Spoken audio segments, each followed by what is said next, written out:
چنانچہ اگر طلبہ خود کتابوں کی مدد سے پڑھنے کی صلاحیت اپنے اندر پیدا کر لیتے ہیں تو اس سے استاد کے لیے بہت سی آسانیاں پیدا ہو جاتی ہیں اور یوں ان کے تدریسی مقاصد کے اصول کی راہ بھی ہموار ہو جاتی ہے۔ پھر ہے لکھنا۔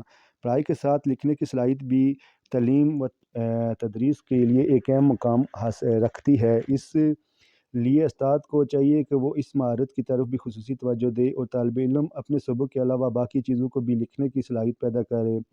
اصل بات تو یہ ہے کہ جوں جوں طلباء کی تعلیمی سطح بلند ہوتی جاتی ہے، امتحانات میں لکھنے کی صلاحیت ہی سب سے زیادہ فائدہ دیتی ہے۔ چنانچہ استاد طالب علم کی خوش خطی اور لکھنے کے دوسرے لوازمات کی طرف بھی شروع سے ہی توجہ دینی چاہیے۔ ابلاغ کے مقاصد۔ اب ہم دیکھتے ہیں کہ یہ جو ابلاغ ہے یا کمیونیکیشن میتھڈ آف ٹیچنگ ہے، اس کے مقاصد کیا ہیں؟ Objective of communication. ابلاغ کے مقاصد متعارف کرنا، مطلع کرنا، تجویز دینا، تنبیہ کرنا، حکم دینا، کردار کا ادا کرنا، باہم تعلم اور سمجھ بوجھ کے دوسروں سے بہتر تعلقات قائم کرنا ہے۔ ابلاغ کی اشکال۔ ابلاغیات تحریری، تقریری، علامتی یا خاموش ہو سکتی ہیں۔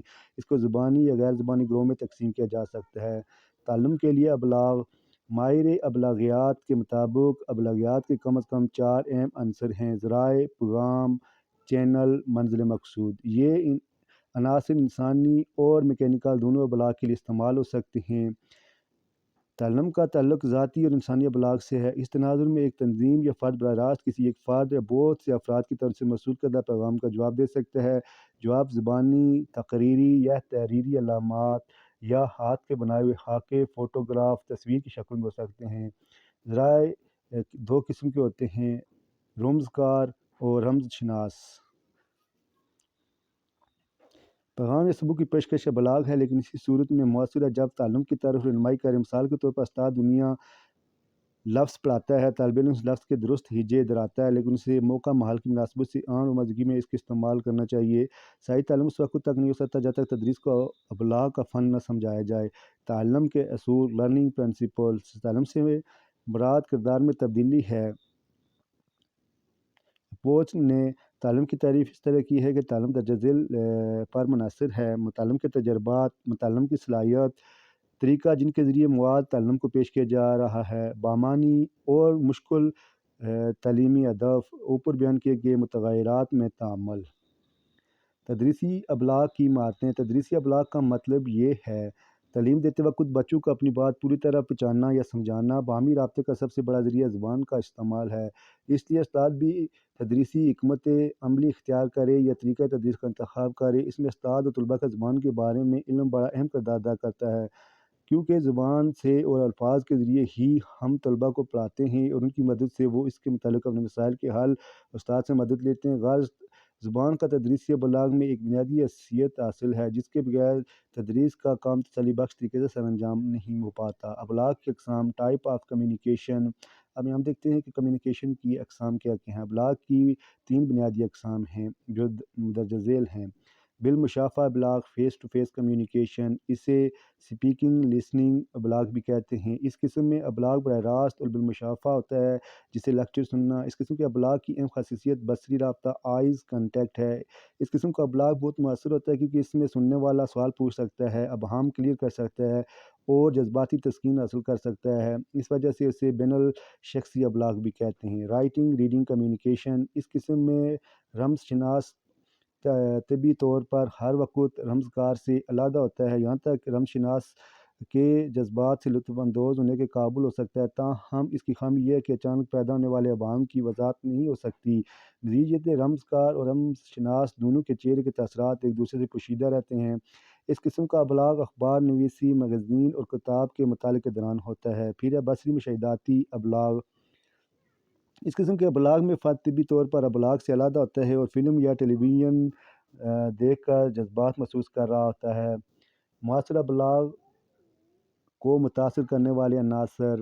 ابلاغ ناکام ہونا درجہ ذیل وجوہات ہوتی ہیں: جب حقائق مختلف معاشی معاشرتی پس منظر کی عکاسی کریں، جب رمزکار کے لیے ابلاغ کو سمجھنا بہت مشکل ہو، جب رمز شناس کی آواز اظہار محدود کر دے، رمزکار اور رمز شناس کے دوران جذبات و خیالات سے شیئر کرنے کا فقدان ہو۔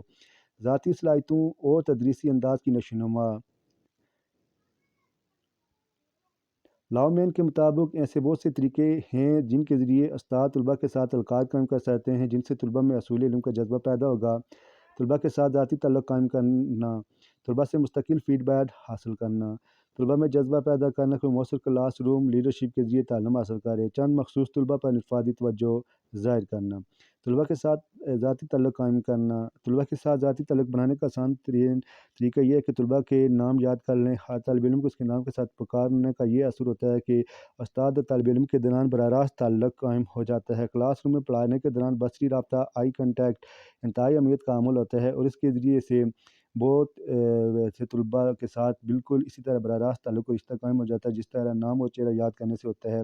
طلباء کے ساتھ رابطہ اور تعلق قائم کرنے کا ایک اور طریقہ یہ ہے کہ ہمیشہ کلاس روم میں 5 منٹ قبل آئیں، خاص طور پر پہلی کلاس میٹنگ میں۔ اس کا فائدہ یہ ہوتا ہے کہ کلاس میں طلباء پڑھائی بھی وقت پر شروع ہو جاتی ہے، کچھ دیر پہلے آنے سے باعث طلباء کے ساتھ گپ شپ لگانے کا وقت بھی مل جاتا ہے۔ اس طرح اختتام پر کچھ وقت کلاس میں ٹھہرنا طلباء سے تعلق قائم کرنے میں معاون ثابت ہوتا ہے، اور تھوڑی دیر قبل پڑھائے گئے نفس مضمون پر بحث کرنے کا موقع بھی میسر آ جاتا ہے۔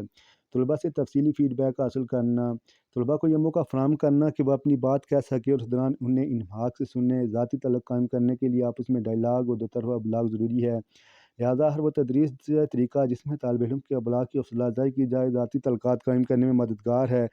معلوم ہونا چاہیے کہ کب نفس مضمون کی وضاحت کرنی ہے اور کب طالب علم کی جذباتی سہارا دے کر اس کے مسائل کو حل کرنا کی مدد کرنی ہے۔ استاد کو کلاس روم کے ماحول کو کنٹرول کرنا چاہیے اور طلباء کو پڑھائی پر توجہ دینے کے لیے تحریک دینا چاہیے۔ طلباء اس استاد کی بات کا زیادہ اثر قبول کرتے ہیں جس پر انہیں یقین ہو کہ ان کے فائدہ مند ہے، لیکن اس کے باوجود استاد کو مؤثر طریقے سے کلاس کی قیادت کرنا چاہیے۔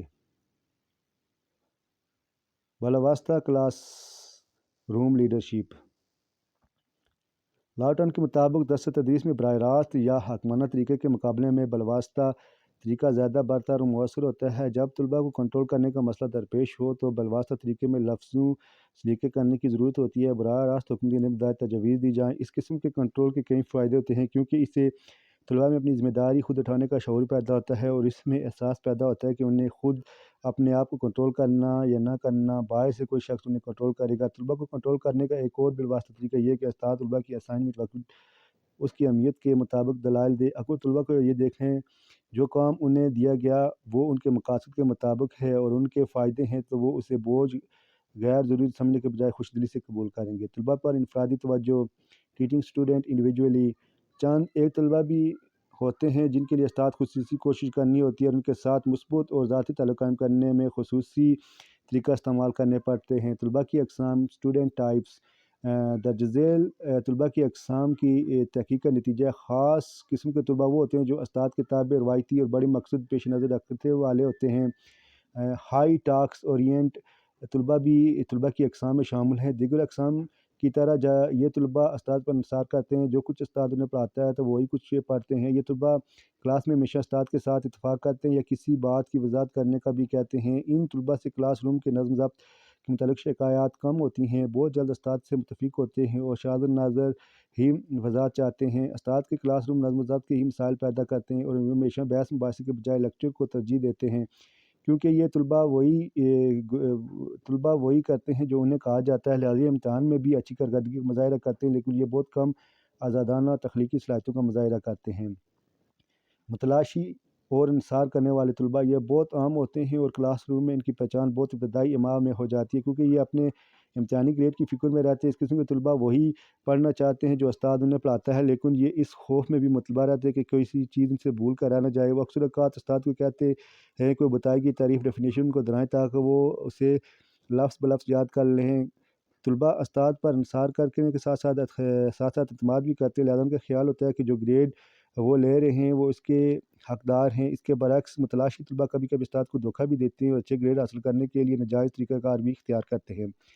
پھر اگلا جو طلباء ہیں وہ یہ ہیں بدل رہنے والے طلباء، ڈسکریج اسٹوڈنٹس۔ ایسے طلباء کلاس میں آواز کستے نظر آتے ہیں جس سے ان کے اپنے ساتھ اور اپنی تعلیم کے ساتھ مانوس کن رویے کی عکاسی ہوتی ہے، اور ایسے طلباء اپنے تعلم میں بہت کم توجہ دے پاتے ہیں۔ ان میں سے چند ماضی میں بہت محنت کے کر کے پڑھے دکھائی دیتے ہیں، وہ ہمیشہ اچھے گریڈ لیتے تھے مگر ان کے تعلیم کی خوشگوار نہیں ہوا۔ پھر خود مختار طلباء انڈیپینڈنٹ اسٹوڈنٹس، خود مختار طلباء استاد کی طرف سے پڑھائی کے ہر موضوع کو قبول کرتے ہیں، انہیں جو کہا جاتا ہے یہ آرام سے اس کی تکمیل کر دیتے ہیں۔ خود مختار طلباء کے مسائل پیدا نہیں کرتے، لیکن اگر معیار تدریس کمزور ہو تو یہ کلاس روم کی نمائندگی کرتے ہوئے اس پر تنقید کرنے سے بھی باز نہیں آتے۔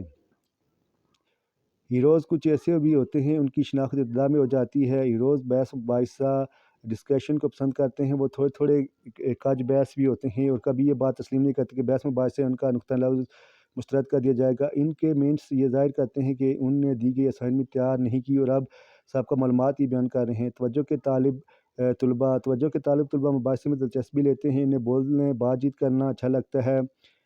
توجہ کے طالب علم میں اچھا کام کرنے کی پوری صلاحیت ہوتی ہے۔ اگر انہیں یہ احساس دلایا جائے کہ وہ اچھے سوچ اور اچھے کام کرنے میں تو وہ مزید اچھا کام کرتے ہیں تو وہ مزید اچھا کام کریں گے۔ توجہ کے طالب طلباء دوسرے طلباء کے مقابلے میں کم ذہن نہیں ہوتے، تاہم مایوس کن لوگوں کی طرح یہ بھی دوسروں کا اثر جلد قبول کر لیتے ہیں۔ خاص دباؤ کا شکار طلباء اسٹوڈنٹ انڈر اسپیشل اسٹریس، وہ طلباء جو کہ خاص ذہنی دباؤ کا شکار ہوتے ہیں، وہ عام طور پر ان وبائی امراض کا شکار ہوتے ہیں۔ وہ جو جذباتی وسائل کے باعث زیر علاج ہوتے ہیں، ان میں خصوصی توجہ دینے کی بھی ضرورت ہوتی ہے۔ اس کے علاوہ اس کے لیے ضروری ہے کہ ان کے مسائل کو کم تر نہ سمجھا جائے۔ اقلیتی طلباء مائنورٹیز اسٹوڈنٹس، کلاس میں ایک اور ذہنی دباؤ میں مبتلا گروپ اقلیتی گروپ ہوتا ہے۔ ایسے طلباء گروپ جو مذہبی تعلق سے رکھتے ہیں، استاد ان پر انفرادی توجہ دے کیونکہ یہ وہ طالب علم ہوتے ہیں جو کلاس کے ایک گروپ کے طور پر انجوائے نہیں کر پاتے۔ وہ طلباء جو اپنی تعلیمی شناخت کو برقرار رکھنا چاہتے ہیں، انہیں موقع ملنا چاہیے کہ وہ دیگر مسائل کے حوالے سے اپنے آئیڈیاز پیش کریں۔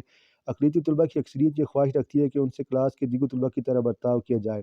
غیر معمولی تعلیمی صلاحیتوں والے طلباء، استاد ان طلباء کے ساتھ ذاتی تعلقات پیدا کریں، انہیں آزادانہ سوچنے اور اپنے مضمون کے متعلق تخلیقی صلاحیتوں کے اظہار کی ترغیب دیں، انہیں زیادہ تربیت کار بنائے تاکہ وہ اپنے ٹیلنٹ اور پوشیدہ صلاحیتوں سے آگاہ سکیں اور انہیں خود ایڈوانس کام کرنے پر شاباش دی جائے۔